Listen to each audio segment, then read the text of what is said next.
Greetings, viewers of the Automotive Annie YouTube channel. Today is a very exciting day because we're going to extract Ola the Previa from her winter hibernation spot. If you're wondering why you haven't seen a video from me in a while, there are two reasons. One, because it was winter here in New England and I refused to drive this in the winter and get her all rusty because she's my pride and joy. And the second being, the last time that I tried to drive her in December, like right before the snow started coming down, I turned her on and the battery light was on again. And if you'll recall from the first video in this series, when I bought the car, the battery light was on because the alternator had gone bad, and we replaced it in a parking lot like 2 minutes away from the seller's house. So basically, since it was already winter, I kind of just turned the car off and said, all right, I'll deal with this at another time. And then didn't really touch the car for several months, aside from when my wonderful mother, who is currently behind the camera, made this little winter pad for her to park on so she wouldn't sink into the grass and would be off the street, because here in New England, like I said, we get a lot of snow, so we get our street plowed and the plow guys don't like it when you leave cars there. So she sat for about a month or two. The plow guy came up to her door and was like, hey, can you guys move that car? And I was away. And my amazing mom, who hadn't driven stick in like 20 years, was brave enough to get in the car. Apparently she started right up, is what I'm told. Get in the car and maneuver it into this ridiculous spot. You can see the house is here. We just have this like tiny little alleyway here, and then there's a tree right here. So I don't know how she did it. But today we're gonna try and extract her. I also have a multimeter here because I want to test the battery while it's off and running to see if we can determine if it is in fact the alternator again that has gone bad. That's our plan for today. So first, let's get started by testing the battery while it's not running. So we have our multimeter here, set it to DC 20 because we're measuring under 20 volts. Red to positive, black to negative. And we'll see what the off reading of this battery is. 11.9. I would say full. So that's probably not bad considering, like we said, this car hasn't been started up in another couple months. They say anything under 12 while it's at rest is a bad sign, but like I said, the car literally hasn't been started in a bit. So I think it's probably okay. So let's start her up, see if the battery light's still on, and if so, see what the reading is when running. Sorry.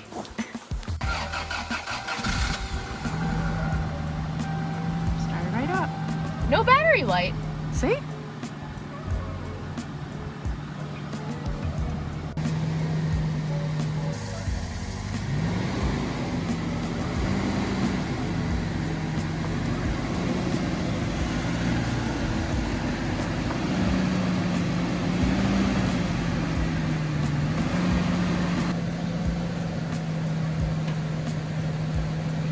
It's very tight. I have no idea how you did this. I should have backed it in. I only had one pair of eyes. You can do this.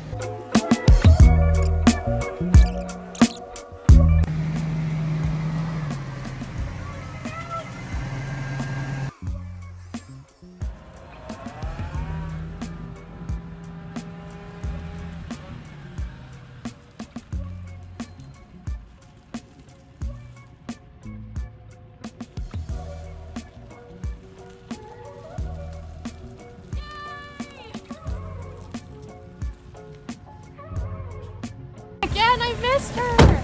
I missed you. All right, the battery light's not on, but I'm still gonna test what the reading is while running. If it does seem like the alternator is working, then the alternator is working. So, like, I almost wonder if maybe it was so cold the day that I tried to start her that one time that like the battery light came on because the battery voltage was like, I don't know how batteries work. Sensor? I'm not an electrician. Maybe sensor. Please don't get electrocuted. So we want like 13 to 14 while running. 14? All right. So the alternator is in fact working. So maybe I was freaked out for all of those months for no reason. Well, that makes me really happy. Listen to her, she's running so like quietly and smoothly. No white smoke out the back or anything. Nothing. Oh my god. Nothing. back in business. Yay! Oh, this is so exciting. There's a car meet tonight that I was gonna bring Mibu to, but I don't know. I'm so excited that Ola's alive and well that maybe I'll take her out. That's the first part of this video, but Ola's got quite a few goodies that I got over Christmas. She's got some coilovers, new wheels, which is gonna be a great reveal. For now, I'm just happy she's running.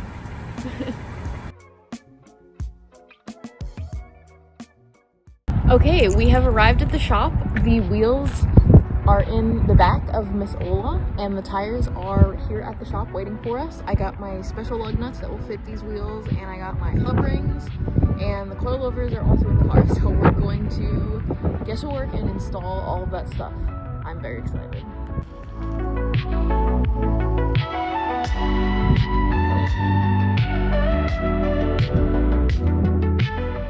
Oh, and the poor thing lost a hubcap while I was at like Chargagagog, Manchagagog, Chabunagungamog for a Facebook Marketplace deal.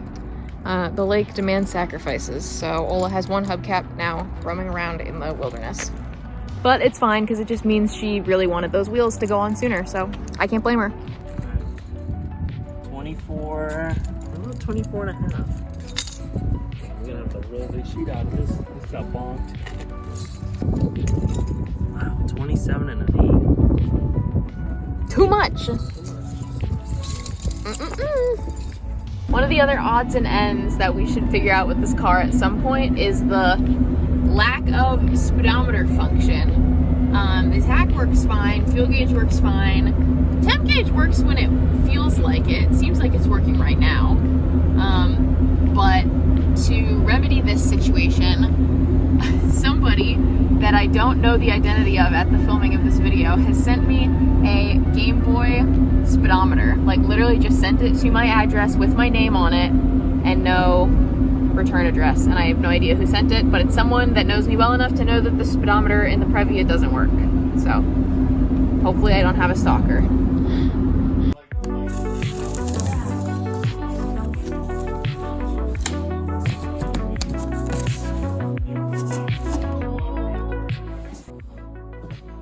Spring is in the air.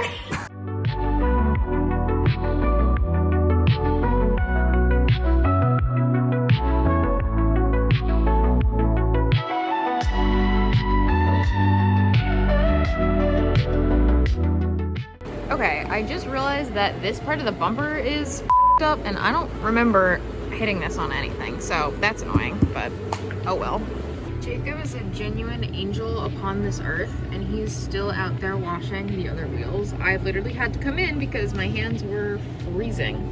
Alright, so on the brake line here, there's a hard line on the strut. On these aftermarket struts, they don't give us any space to pull the line out. So all I'm going to do is make a notch here and here. Now I can pull the brake line out without bleeding it. Not that bleeding is not a good idea, it's a great idea, but it takes more time. So look on this side. See, I've already made a notch there so that brake line can come out easily.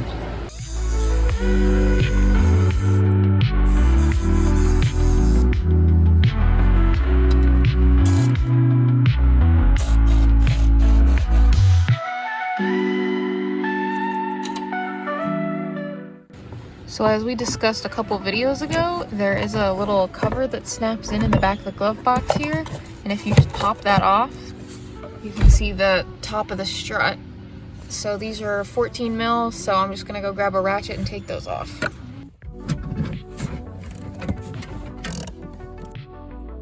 after that, no more strut.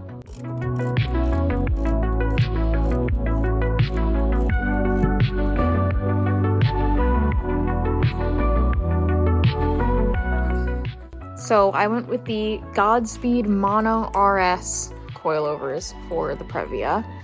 They should be at least a couple inches lower than stock. I'm not sure on the exact measurement, but they're quite a lot shorter than the stock springs. So they also have 32-way adjustable dampening.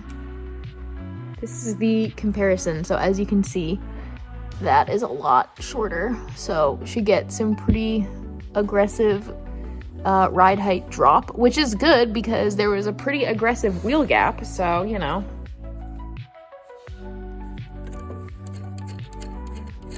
So setting the preload on the coilover spring, not putting it up too high, but not high enough that this shock is going to have like the right amount of travel, but in both extension and compression. So it's more of just a guesstimate. So not super fancy coilovers. So just do what feels right, and if it doesn't feel right, I'll make an adjustment.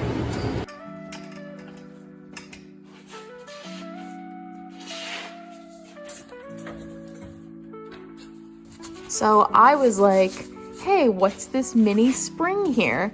And Jacob was like, that looks like a brake bias valve. Drums are super easy to lock up during hard braking, and especially so when, you know, like the nose dives forward when you brake, so it lightens up the load on the rear. So this senses the load on the rear and will adjust the braking power accordingly, which is so like high performance seeming, but like so necessary for it to do a good job. And I just think that's cool. Spring is in the air.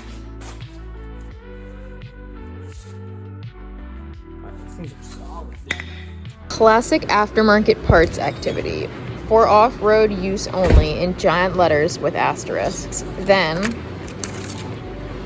the units are basically designed to be driven on paved roads and tarmac surfaces. Avoid driving on unpaved roads, since driving on such roads could cause damage to the units. Then, a paragraph later, the Godspeed Mono RS suspension kits are designed for off-road use only.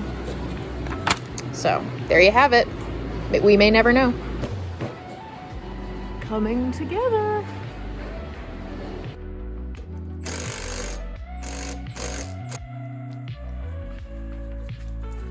Surprise diff fluid change. Butt sauce. Butt sauce. Oh, it's nasty. Oh no. Butt sauce refill.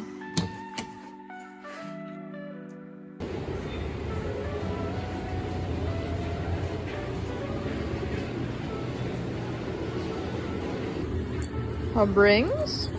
All right, Jacob is putting the new tires on the wheels, which means that it is time for me to have a nice sit on the shop couch.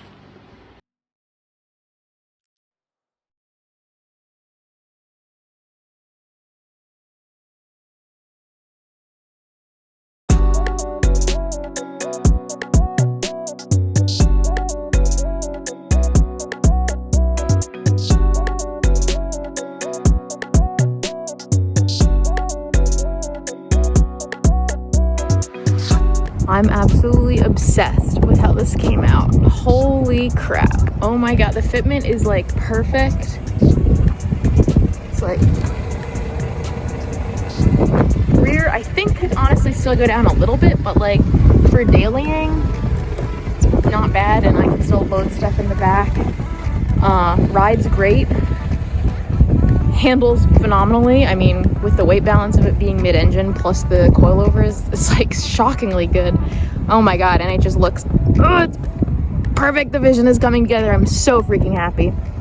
Okay, it is now time to do another driving review, because obviously the wheels and coils are going to change the driving dynamics of the car. So I'm going to talk about my thoughts on the new driving experience. I've already driven it a little bit. Obviously, I drove it to work this morning. I'm like 3/4 of the way home from work. Oh, somebody in a Miata just gave me a thumbs up, which is funny because you all know I also have an NA Miata. It's my other favorite car aside from this. Getting a lot of attention so far, and by that I mean, well, pretty much just, I mean, it hasn't been out that long, just that guy in that Miata just then, and I just stopped at a convenience store to get some energy drinks, and immediately some dude in an FJ Cruiser was like, "What year is this?" And I was like, "92." And he's like, "Super clean for the year.